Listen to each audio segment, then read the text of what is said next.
বাংলাদেশ জামাতে ইসলামী ১৯৮৬ সালে তৃতীয় জাতীয় সংসদ নির্বাচনের আগে দলীয় প্রতীক হিসেবে দাঁড়িপাল্লা বরাদ্দের জন্য নির্বাচন কমিশনে আবেদন করে। এ প্রেক্ষিতে তৎকালীন নির্বাচন কমিশন জামাতকে নির্বাচনী প্রতীক হিসেবে দাঁড়িপাল্লা প্রতীক বরাদ্দ দেয়। রাজনৈতিক বিশ্লেষক মহিউদ্দিন আহমেদ বিবিসিকে জানান, জামাতের প্রতীক নিয়ে ১৯৮৬ সালেও বিতর্ক হয়। এ প্রতীক নিয়েই ১৯৭০ সালেও ভোট করে। এরপরে দলীয় প্রতীক দাঁড়িপাল্লা নিয়ে পরপর আরও ৫টি সংসদীয় নির্বাচনে অংশ নেয় দলটি। ২০০৮ সালে নির্বাচন কমিশন যখন রাজনৈতিক দল নিবন্ধন চালু করে, তখনও চাহিদা অনুযায়ী জামাতে ইসলামীকে দাঁড়িপাল্লা প্রতীক দেয়া হয়। হাইকোর্টে এক রিটের আদেশের ২০১৩ সালে রাজনৈতিক দল হিসেবে জামাতের নিবন্ধন অবৈধ ঘোষণা করা হয়। পরে তাদের নিবন্ধন বাতিল করে নির্বাচন কমিশন। ২০১৬ সালে রাজনৈতিক দল বা প্রার্থীকে প্রতীক হিসেবে দাঁড়িপাল্লা বরাদ্দ না দিতে প্রয়োজনীয় ব্যবস্থা নিতে নির্বাচন কমিশনকে চিঠি দেন সুপ্রিম কোর্ট প্রশাসন। চিঠিতে আরও বলা হয়, সুপ্রিম কোর্টের উভয় বিভাগের বিচারপতিদের উপস্থিতিতে ফুলকোর্ট সভায় সর্বসম্মত সিদ্ধান্ত গৃহীত হয়েছে। দাঁড়িপাল্লা ন্যায় বিচারের প্রতীক হিসেবে সুপ্রিম কোর্টের মনোগ্রামে ব্যবহৃত হবে। অন্য কোনো ব্যক্তি, প্রতিষ্ঠান বা রাজনৈতিক সংগঠনের প্রতীক হিসেবে ব্যবহার না করতে নির্দেশ দেওয়া হয় নির্বাচন কমিশনকে।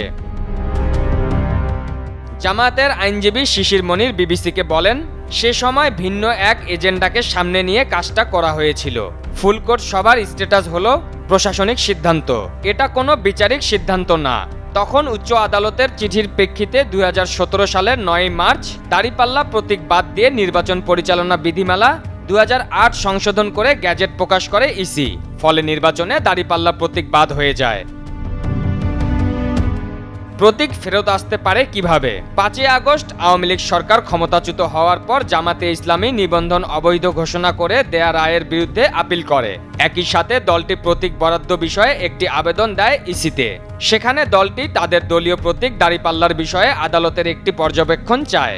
আইনজীবী শিশির মনির জানান, সুপ্রিম কোর্টের প্রশাসনিক সিদ্ধান্তের কোনো আইনগত বাধ্যবাধকতা নেই, কিন্তু তখনকার ইসি প্রশাসনিক সিদ্ধান্ত পাওয়ার পরেই প্রতীকের তালিকা থেকে দাঁড়িপাল্লা বাদ দেয়। আমরা আপিল বিভাগের কাছে একটি পর্যবেক্ষণ চেয়েছিলাম।